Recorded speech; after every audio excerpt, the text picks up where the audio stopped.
So without further ado, let me welcome to the stage the person that chairs the board of the Nominet Trust. Please give it up for Mr. Bill Lau.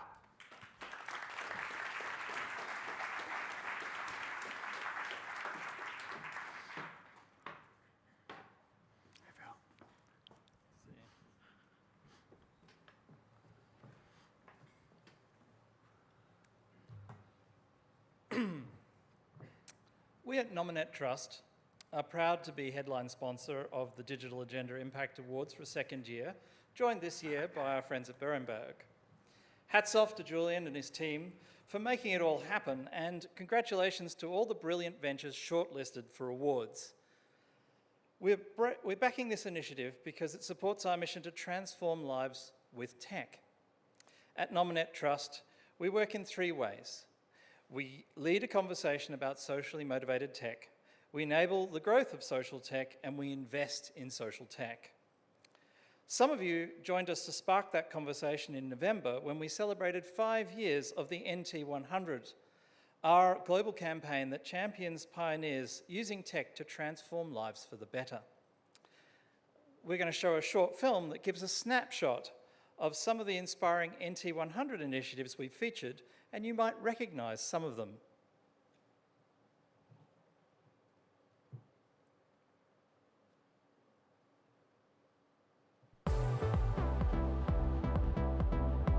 "2017 marks the 5th year of NT100. Over the past 4 years, Nominet Trust has identified and celebrated 400 examples of socially transformative tech from around the world and featured over 1,700 ventures on the Social Tech Guide. To celebrate 5 years of NT100, we're revisiting just a few previously featured ventures to learn more about what it takes for socially driven tech to flourish. We've seen how tech has enabled innovators to rethink their entire approach to producing tech. Fairphone has transformed the way that the smartphone is manufactured and maintained. The founders set out to prove that a smartphone could be produced and sold without metals mined by warlords in Africa, handsets manufactured in poor working conditions in Asia, and an upgrade cycle that forced consumers to dispose of their phones, meaning they were ending up in landfill sites back in Africa. Another venture reimagining tech is What 3 Words. Using geolocation tech, this mapping system gives every 3x3 metre square on Earth a unique 3-word label. For the estimated 4 billion people around the world who don't have an address, and the 75% of the globe that remains difficult to access due to inconsistent addressing, What 3 Words provides a unique location identifier. This has had a transformative effect on some of the world's poorest communities who, without any way of communicating their location, often lack access to essential services. Another venture helping communities access services is aid tech. Harnessing blockchain, it helps protect against fraud and waste in aid distribution. Former UN Secretary General Ban Ki-moon believes that 30% of aid failed to reach its final destination in 2011, and the problem isn't getting better. Meanwhile, according to the World Bank, 2.4 billion people lack official identification. Aid tech helps to solve both of these challenges by providing a simple and secure solution that travels across borders. This is just a snapshot of the tech ventures transforming lives and communities around the world that we've showcased over the past 5 years of NT100. We've seen the potential of tech's transformational effect when it's applied to social challenges. But what if social transformation was the driving force behind developments in tech such as blockchain and artificial intelligence? What more could we achieve?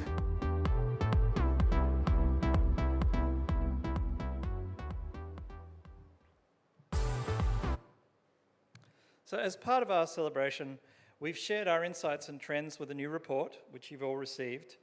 And we have a new podcast series, which I invite you all to tune into, called Our Lives Plus Tech. Make sure you listen in. The first episode is on big data, and the second is on AI, and features the brilliant Jen Hyatt from True.ai, who you'll meet next. Over the last 10 years, we've invested over £30 million in socially motivated tech, and we continue to evolve independently from Nominet. We will scale up and do more. For our Nominet Trust Showcase, I'm delighted to introduce you to two talented social tech entrepreneurs who we've supported, Jen Hyatt from True.ai and Barry Ferriman from Open Up Music. And I just have to say, being an entrepreneur and a social entrepreneur is hard. Doing it with tech is actually often even harder. So, you've got to really give these people, these brilliant entrepreneurs, the deepest respect, because they've bled for their tech and they've bled for their impact. Thanks very much. I'd introduce them together.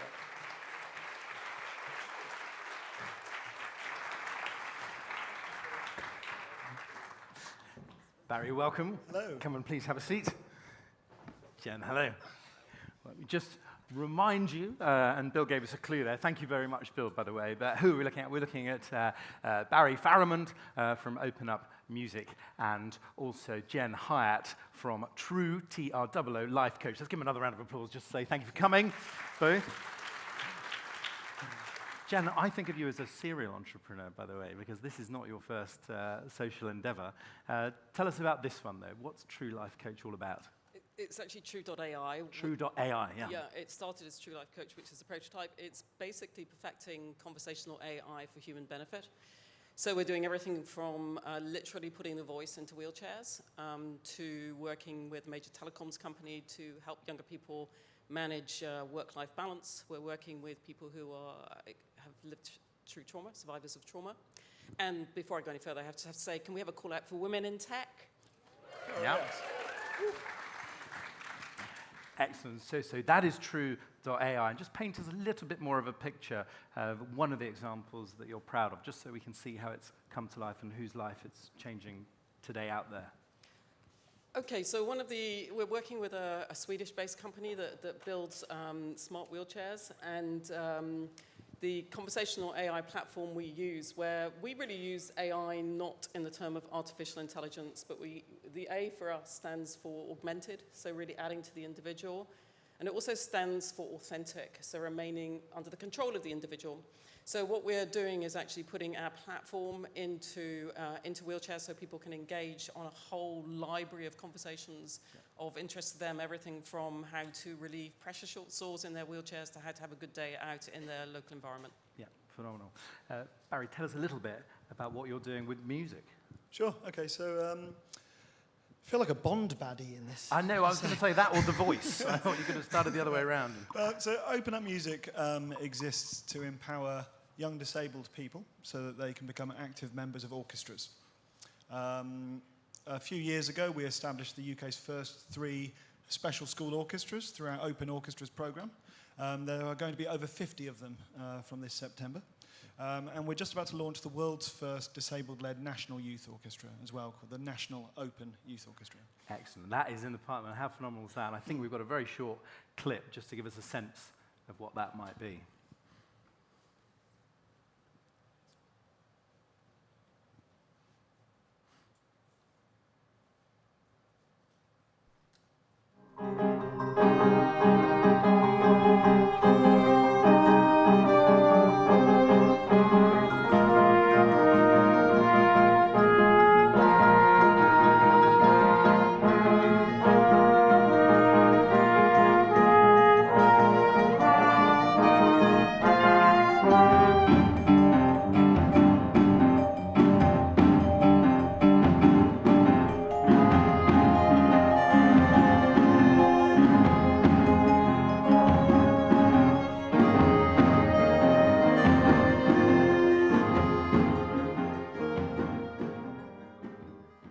Terrific, and I want to know later if anything you need help with on that, by the way, so we might come back to that.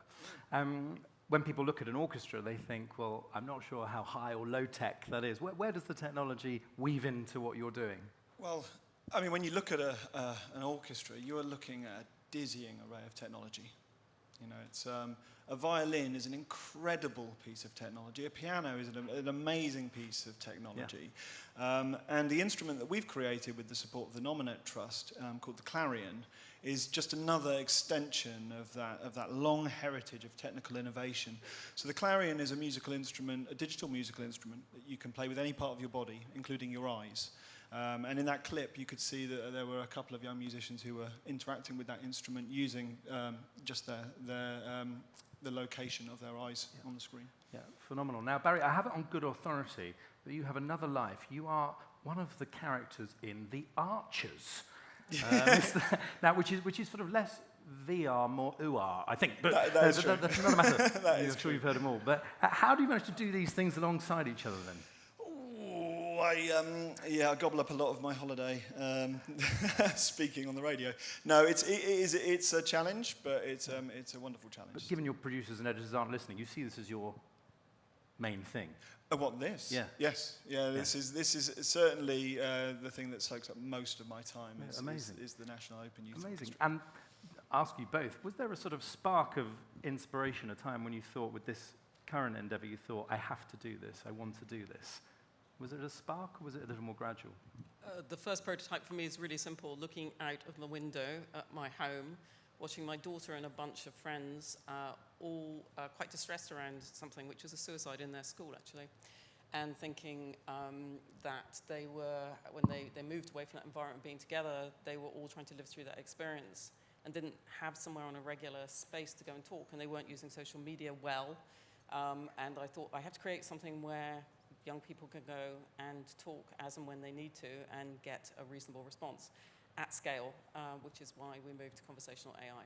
And in terms of your own background, Jen, did you have some of those technical skills, or did you have to find them from elsewhere? Because all right to have the spark and the problem worth solving, but how did it then translate? I think the greatest skill of an entrepreneur is bringing lots of really brilliant people together. So I'm pretty technically challenged, I would say, in many respects. But I know a lot of people who are not. And I've learned a great deal over time. So I work with a fabulous team. I've always worked with fabulous teams.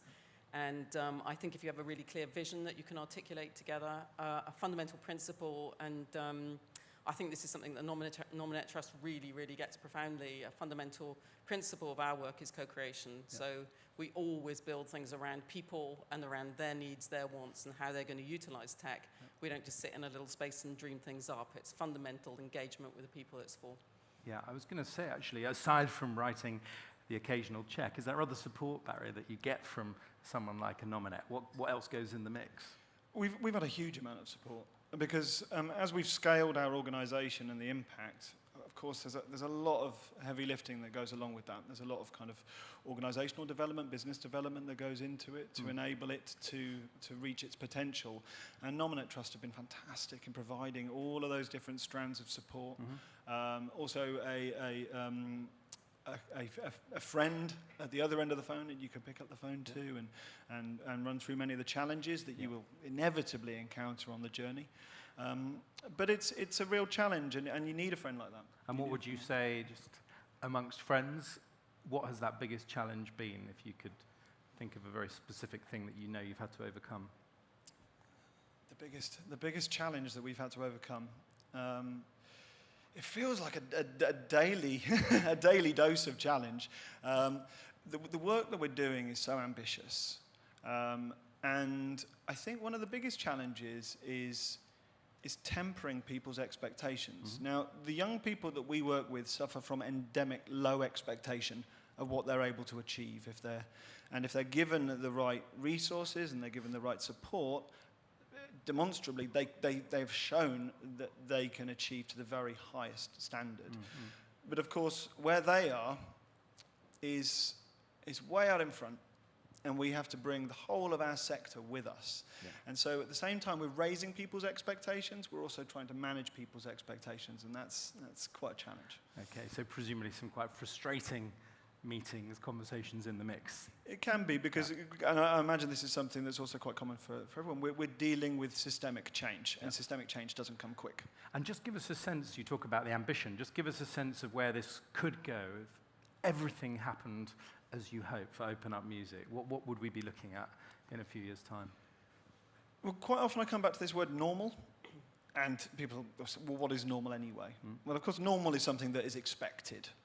And I would hope that, actually, one of our trustees put this really, really nicely. They said, you'll know when you succeed when people feel they can boo, which was really lovely. At the orchestra. Because, yeah, and he didn't mean literally boo. But what he meant was that the young musicians on stage and any musician would be treated in the same way. Yeah. That we would expect to have constructive criticism leveled at the orchestra. The music wasn't very good. The clarion section wasn't very tight in that particular piece. And that we would expect to receive that because it's normalized. It's normal. That I these noticed young the musicians ambition that the clarion will get its own section. I like that. I think that's absolutely fundamental to the orchestra of the future. Jen, how about you? Where does this go in your wildest ambition? Well, it doesn't go just alone, it goes collaboratively. I think we are moving, I mean, truly, in a truly visionary sense, we are moving beyond what I would call post-human as we know it into a phase of augmented existence, which, if done well and done ethically, could really bring transformation to a lot of lives. So on that, I'm going to ask you each, this is a connected, helpful group, who would be a dream collaborator, someone you would love to work with, or someone you'd love to speak to, basically, if we could help you get to anyone. Jen, I'm going to put you on the spot, if I may. Yeah, Michelle Obama. Giving a big speech in Edinburgh later this year. We should talk about it. Yeah, thank you. I know how well connected you are. No, well, no, I'm just trying to help. Yeah, clang, did you get that? So, now again, Michelle Obama. Okay, right. Barry. So I just want to continue to be connected with the young musicians of tomorrow. Okay. I mean, that's really what our whole raison d'etre is, to connect with these young musicians and realise their potential. So some more of those, please, because we are launching in September the National Open Youth Orchestra. If anyone knows any young musicians. Yes, and you're on Twitter, aren't you? I followed you earlier. So tell us your Twitter handle, so we're trying to spread the word. Oh, the Twitter handle's the No-Yo. The No-Yo. The No-Yo. So how do you spell? N-O-Y-O. National Open Youth Orchestra. The No-Yo. Okay. Yeah, please connect with us. What's your handle, Jen? I have to ask. Sorry? What's the latest? What's your Twitter handle? At true/AI. Yes, at True AI. So we'll spread the word about you. But final question, very, very quickly, for particularly people building organizations in the room, a piece of advice. You might choose to say something you wish you'd known a bit earlier. What would you say? I wouldn't presume to teach this room anything. Well, some of the fantastic people that are here, but no. Something that's important to us is to involve end users in every stage of design, development, and deployment, and then cycle right back again and develop what you learn, iterate regularly, and involve your users at every single stage. Great advice. Thank you. Jen? I would say something along the lines of, this might be a bit controversial, but just if the word social impact sit in front of the word investor, don't believe they're any different from people who are just purely financially motivated. Oh, there you go. That'll get us thinking and talking sharp intakes of breath, just as we hoped from you, Jen Hyatt and Barry Faramond. Thank you very much indeed. Thank you. Thank you. Thank you.